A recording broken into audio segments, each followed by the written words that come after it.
Composición química de los seres vivos.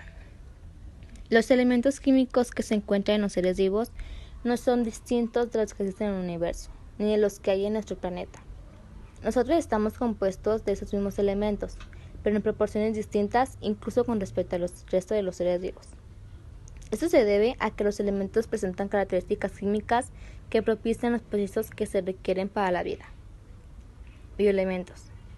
Son los componentes orgánicos que forman parte de los seres vivos. El 99% de la masa de la mayoría de las células están constituidas por 4 elementos: carbono, hidrógeno, oxígeno y nitrógeno, que son mucho más abundantes en la materia viva que en la corteza terrestre. Se agrupan en 3 categorías: primarios, secundarios y oligoelementos. 1. Bioelementos primarios. Son los elementos mayoritarios de la materia viva. Constituyen el 25% de la masa total. Las propiedades físico-químicas que lo hacen idóneos. 2. Bioelementos secundarios. Los encontramos formando parte de todos los seres vivos y en una proporción del 4.5%. 3. Oligoelementos. Se denominan así al conjunto de elementos químicos que están presentes en los organismos en forma vestigial, pero que son indispensables para el desarrollo armónico del organismo. La molécula del agua. El agua es una sustancia inorgánica la cual es muy indispensable para los seres vivos. Cabe mencionar que el agua se encuentra en grandes cantidades en el cuerpo humano. La mayoría de las veces el 70% del peso corporal se debe al agua que está en el cuerpo.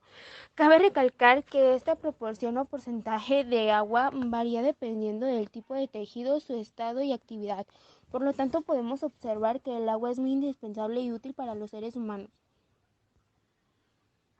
Su estructura de la molécula del agua está formada por 2 átomos de hidrógeno y 1 de oxígeno, los cuales se unen a través de un enlace covalente polar, dando como resultado la molécula de geometría angular. Esto se debe a que los átomos de oxígeno, además de formar enlaces con los átomos de hidrógeno, tienen 2 pares de electrones no compartidos, por lo que significa que los átomos de hidrógeno estén separados por un ángulo de 104.5 grados.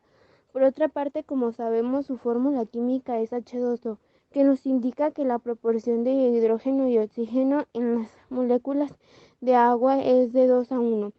Y si comparamos los átomos de oxígeno y hidrógeno, veremos que los átomos de oxígeno es de mayor tamaño y por lo mismo tiene más electrones o densidad electrónica que el átomo de hidrógeno. Esta característica determina que la molécula del agua sea polar, es decir, sobre el átomo del oxígeno hay una densidad electrónica mayor que genera una carga parcial negativa en el enlace químico que se forma entre el oxígeno y el hidrógeno.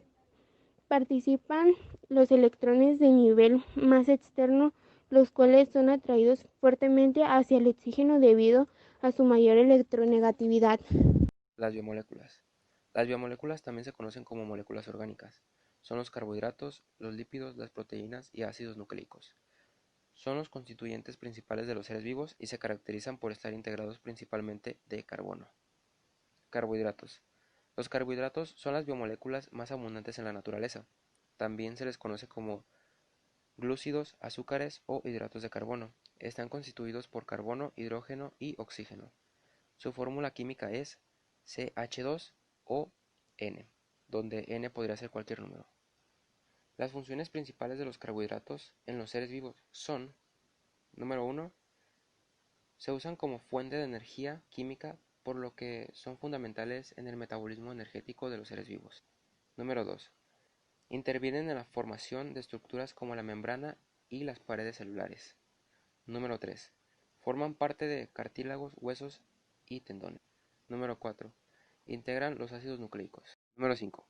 Se originan durante la fotosíntesis. Número 6. Son transformados por los organismos en otros productos para que participen en su metabolismo, aunque también pueden ser convertidos en grasas y a la inversa. Los carbohidratos se clasifican en monosacáridos, oligosacáridos y polisacáridos. Los monosacáridos son monómeros y se consideran como la unidad más pequeña de los azúcares, ya que están formadas por una sola molécula que